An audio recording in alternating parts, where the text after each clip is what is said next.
আওয়ামী লীগ আমলে জনপ্রশাসনের বঞ্চিত কর্মকর্তাদের সুবিধা দিতে কমিটির প্রতিবেদন জমা। এবার জানিয়ে দিব পুলিশ সংস্কার কমিটির কাছে র্যাব বিলুপ্তির সুপারিশ বিএনপির। এখন জানিয়ে দিব বৈষম্য বিরোধী ছাত্র আন্দোলন ও ছাত্র শিবিরের সায় এত দ্রুত চান না ছাত্রদল। এবং সর্বশেষ জানিয়ে দিব আরও ৩ মামলায় গ্রেপ্তার দেখানো হলো সাবেক সংসদ সদস্য ফজলে করিমকে। এতক্ষণ শুনছিলেন সংবাদ শিরোনাম, এখন শুনবেন বিস্তারিত। আওয়ামী লীগ আমলে জনপ্রশাসনের বঞ্চিত কর্মকর্তাদের সুবিধা দিতে কমিটির প্রতিবেদন জমা। জনপ্রশাসনের পদোন্নতি বঞ্চিত অবসরপ্রাপ্ত কর্মকর্তাদের আবেদন পর্যালোচনা কমিটির আজ মঙ্গলবার তাদের প্রতিবেদন উপদেষ্টা ডক্টর মোহাম্মদ ইউনূসের কাছে জমা দিয়েছে।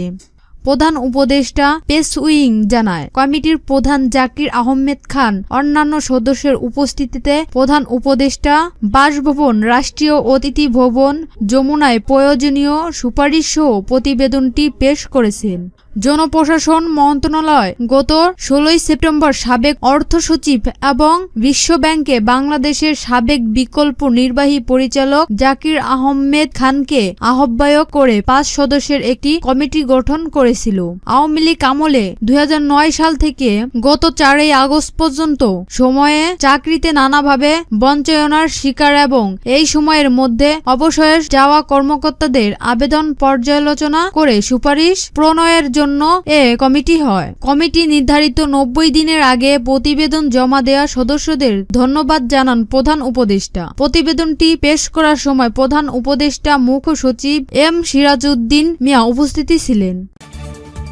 পুলিশ সংস্কার কমিটির কাছে র্যাব বিলুপ্তির সুপারিশ বিএনপির। র্যাপিড অ্যাকশন ব্যাটালিয়ন র্যাব বিলুপ্ত করার সুপারিশ করেছে বাংলাদেশ জাতীয়তাবাদী দল বিএনপি।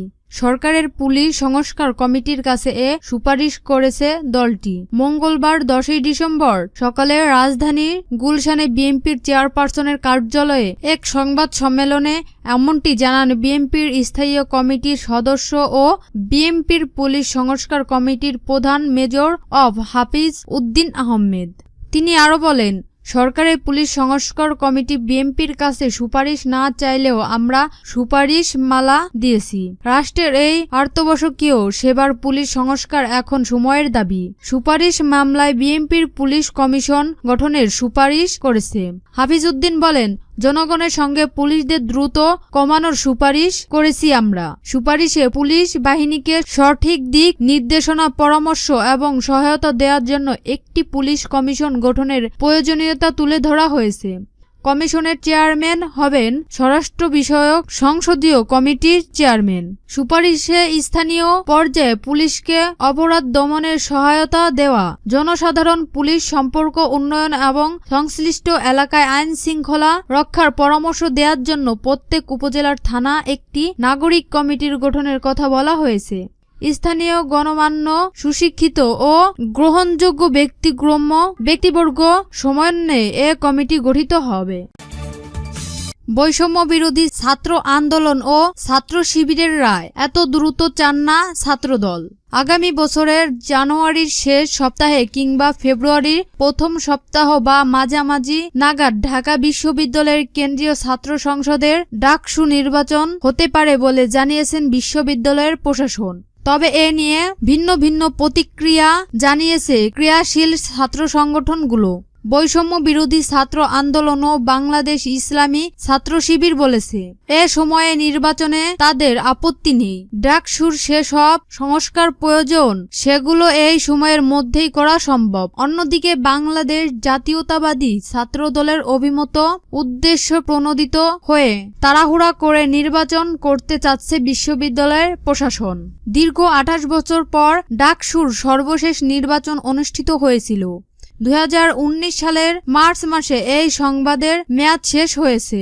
2020 সালের মার্চে এই সংবাদের মেয়াদ শেষ হয় 2020 সালের মার্চে। এরপর দীর্ঘ 4 বছর ধরে বন্ধ রয়েছে নির্বাচন। বিভিন্ন সময় শিক্ষার্থীরা নির্বাচনের দাবি জানালেও বিশ্ববিদ্যালয় প্রশাসনকে কোনো উদ্যোগ নিতে দেখা যায়নি। 5 আগস্ট ছাত্র জনতার অভ্যুত্থানের পর নতুন করে আবার ছাত্র সংসদ নির্বাচনের দাবি ওঠে।